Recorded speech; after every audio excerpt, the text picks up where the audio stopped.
what's going on, everybody? I'm the best is, the best it was, the best it ever will be. There'll be none before me, there'll be none after me. Therefore, I am the one and only Jake Covey, and welcome to Wrestling Made Simple. We got an action-packed week this week with your news of the week, followed by your SmackDown and Raw reviews, and then we go into a predictions for Bash at the Beach, and then we have your drink of the week, followed by the Battle Droid of the week.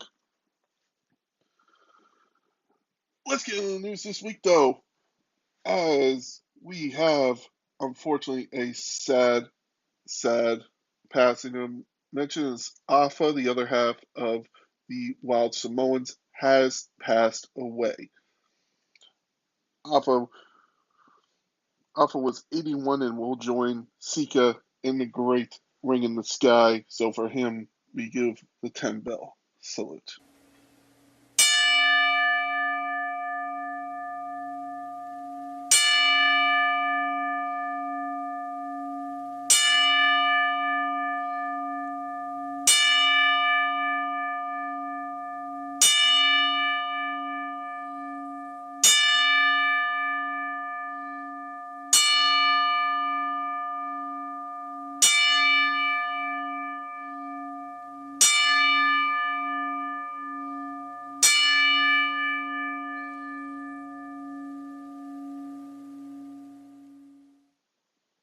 May he rest in peace. And RSL News says this will be Pat McAfee's last Raw for a while, as he will be going back to college football kickoff show for a while. I imagine he'll probably be back after the season ends in January, maybe late February, to start the build to WrestleMania. And finally, who does Randy Orton want to induct him into the Hall of Fame? Well, apparently he wants John Cena to induct him, one of his lifelong enemies. He said it would be kind of poetic for him to be the one to put him in. And I can help but agree. I think that'd be a great idea. But let's move on to SmackDown, though. SmackDown kicked off with the celebration of Queen of the Ring, Nia Jax WWE Women's Championship win.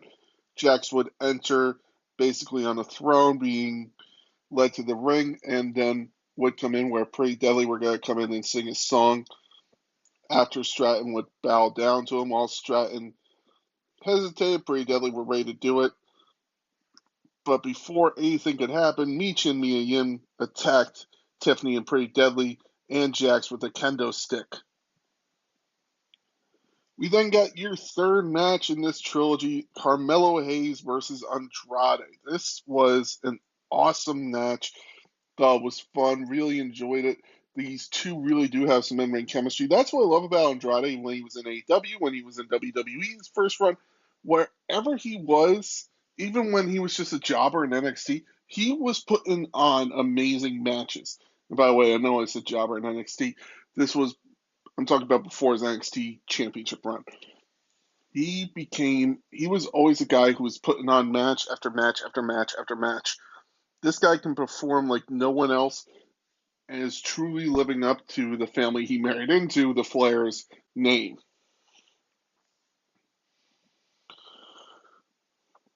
We then get a backstage segment where Tama Tonga and Solo Sikoa are talking about the original tribal chief, Roman Reigns, blah, blah, blah. And he said the bloodline will acknowledge Roman Reigns, but they will also acknowledge Solo Sikoa as the new tribal chief.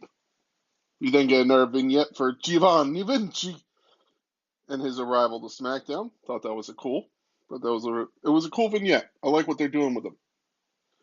We then get Naomi versus Blair Davenport in a fun match. Blair Davenport, really a hard-hitting style. And I really like that, the way she's hitting her knees, hitting her kicks. I really enjoy it. Blair Davenport would pick up the win, by the way.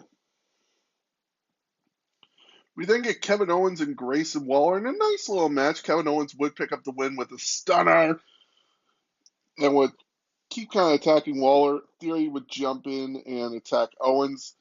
They would grab steel chairs. Cody Rhodes would then come down and save Kevin Owens. Kevin Owens would stand with the title for a second before playing it to Cody. Cody looked a bit concerned, but hey, you called out the Call out the thunder. Don't be shocked when the lightning strikes you.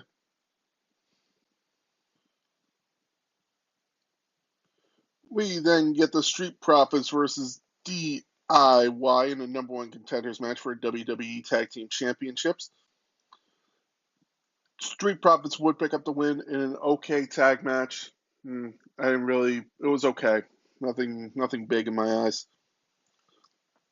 So Montez Ford and Angelo Dawkins will face the SmackDown Championship WWE Tag Team Champions Tama Tonga and Jacob Fatu next week on SmackDown. We then get your main event of Solo Sikoa and Tama Tonga coming out to the ring to acknowledge Solo Sikoa. OTC chants broke out, and Roman Reigns would come out for a massive pop. He would come face to face with Solo, and you would have Tama attack Roman, Tonga attack Roman. This led to Roman fighting them both off. He would fight off Solo. However, you would have Jacob Fatu come in, and all three men then power bombed him through the announcer's table. I really actually am enjoying this feud they got on between Roman and Solo Sikoa. I actually really hope it leads to more than just a War Games match. Maybe it leads to a WrestleMania match, and I can actually see there, funny enough, having Solo go over, in my opinion. Let's move on to Raw, though. As Raw kicked off with Randy Orton calling out Gunther for calling out his grandfather and his father. Gunther called Orton a one-trick pony. Ludwig Kaiser would then attack Randy from behind, and then he and Gunther would beat Randy down. After this, we get Sheamus and Pete Dunne, which actually had a really cool spot in it. Sheamus would pick up the win with a bro kick after his arm was trapped inside the turnbuckle pad. He would rip off the turnbuckle pad. Sheamus's arm would be trapped in there, and he would rip off the turnbuckle pad and hit the bro kick to pick up the win. I thought that was amazing and definitely something different from SmackDown, from WWE.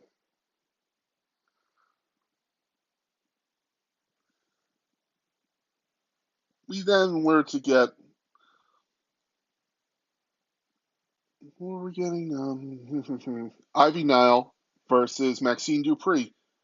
However, this match didn't get its ending as Sister Abigail would come out and would attack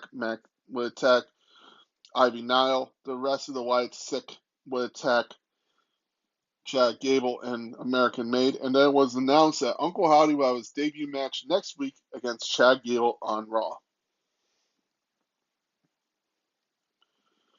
We then get CM Punk announcing that his match against Drew McIntyre at Bash at Berlin is going to be a strap match. I thought that was a really cool one. I'm actually excited for that. After this, we get New Day and Odyssey Jones versus the Final Testament. New Day and Odyssey Jones go over. They aren't breaking up the New Day, it looks like. Cool. No real reason for this feud, in my opinion. Yeah. We then get Big Bronson Reed versus The Miz in a no disqualification match. Big Bronson Reed would pick up the win in a quick squash match, but Braun Strowman would come in and save The Miz. And now Strowman will face Reed on next week's Raw. I'm actually excited for that. I could really feel like it's a Braun Strowman kind of move of putting this guy over as, hey, this is the next big monster. I like that. We then get the Judgment Day taking out Damian Priest and Rhea Ripley in what was supposed to be a match between Dominic and Damian Priest. It would turn into a beatdown. We then get a women's tag team champion triple threat match as Alba Fire and Isla Dawn would defend their titles against Damage Control and the Pure Fusion Collective. Say that 5 times fast. Michael Cole would even make fun of this name on commentary. I love Michael Cole, man. This guy is really, to me, gotten way better as an announcer since they're just like, hey, just let him go. Just let him be himself. You could tell he's having fun as an announcer right now. So Alba Fire and Isla Dawn would pick up the win in this match. It really was something that this was a match you just had on the background of the TV, and you're not even really paying attention to it. You're just looking down like, yeah, all right. We then get your main event of Randy Orton versus Ludwig Kaiser. This would end with Orton hanging RKO out of nowhere on Kaiser. A brawl would break out between Orton and Gunther after a match, with Orton standing tall and holding the World Heavyweight Championship in his hands, maybe to symbolize that fabled 15th World Championship? Maybe? Maybe a 15th World Championship? Maybe? I am very excited for a match in Berlin. However, I'm sorry, it won't be this week. My predictions will be next week because it is on August 31st. Why did I think it was August? I thought it was already this week. I'm losing my mind, ladies and gentlemen. So for this week, I will actually be doing my predictions for All In from Wembley Stadium. 45,000 people are supposed to be in attendance. That's how many tickets they've sold. We'll see if they could break the 50,000 mark before August 25th in 5 days. We'll see. We have a mixed tag team match with the winning team choosing the stipulation between Nightingale and Statlander at All Out. It'll be Chris Statlander and Stokely Hathaway versus Will Nightingale and I can never say this right. Tomohiro Ishii. Look for Statlander's team to pick up the win. Timeless Tony Storm versus the Glamour Maria May.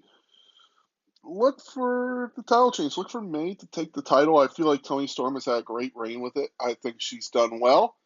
But I think May beating her teacher and becoming the new champion would be the right call here. A singles match for the AEW American Championship. MJF versus Will Ospreay. Look for Ospreay to take the title here. I think that'd be a cool one. Jack Perry versus Darby Allin in a coffin match for the AEW TNT Championship. Look for Jack Perry to retain here. I think it'll be fun. I think Jack Perry beating Darby Allin in a coffin match especially. Maybe look for Sting to show up just to have a cool little moment, but look for Jack Perry to retain. Mercedes Moné versus Britt Baker DMD.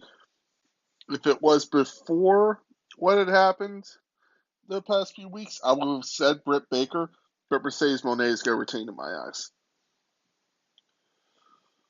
I know the Casino Gauntlet match.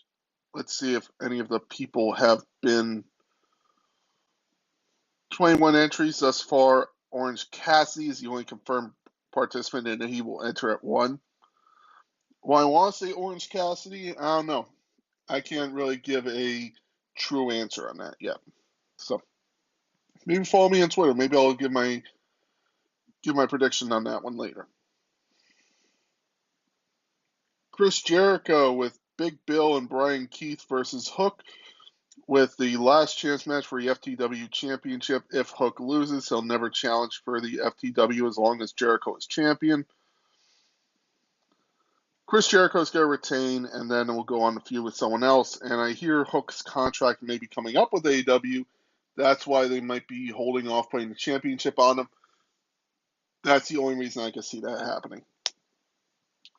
The Young Bucks defending their title against FTR and the Acclaimed in a triple threat tag team match. Look for the Acclaimed to become your new champions. I think they really want to build on what the Acclaimed have as these ultimate baby faces. Not even baby faces. They're ultimate merch sellers that they are. So look at the Acclaimed. 4-way London ladder match for the AEW Trios Champions with the House of Black versus Bang Bang Gang versus the Wild Card winners versus the Patriarchy, which are the champions. Look for the Patriarchy to retain. That'll be fun. And finally, Swerve Strickland versus Bryan Danielson in a title versus career match. This is why I wanted to talk about this.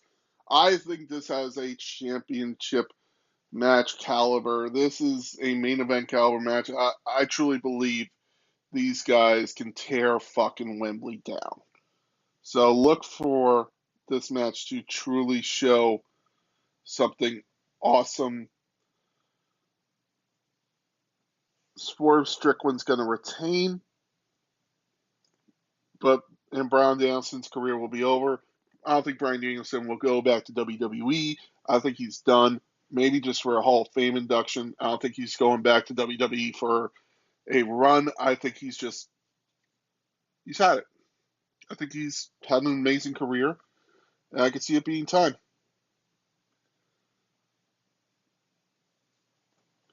And that is my predictions for AEW All In.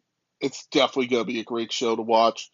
I'm actually going to be watching it while I'm doing some stuff for my fantasy football league.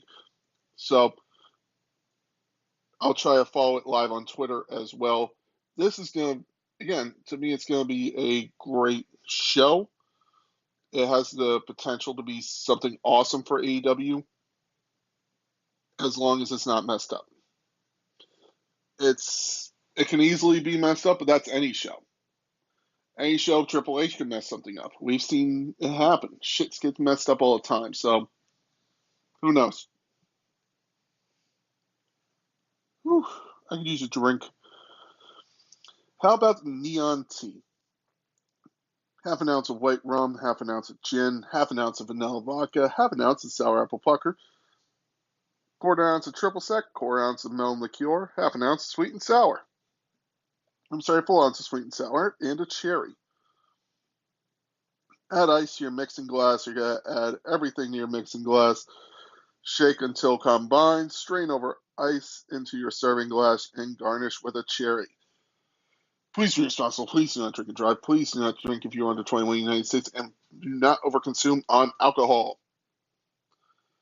And now, everybody, it is time for the Battle Droid of the Week. The Battle Droid of the Week this week is the Women's Tag Team Division in WWE. I just don't get what they're trying to fucking do here. It just makes no sense. They're pairing up people who they're creating faction after faction after faction after faction, and the factions are not selling with the fans. Blair Davenport joining up with the Women's Tag Team Champions, okay. Pure Fusion Collect, okay. And Damage Control, which was there from the beginning, which I love, but now they're baby faces.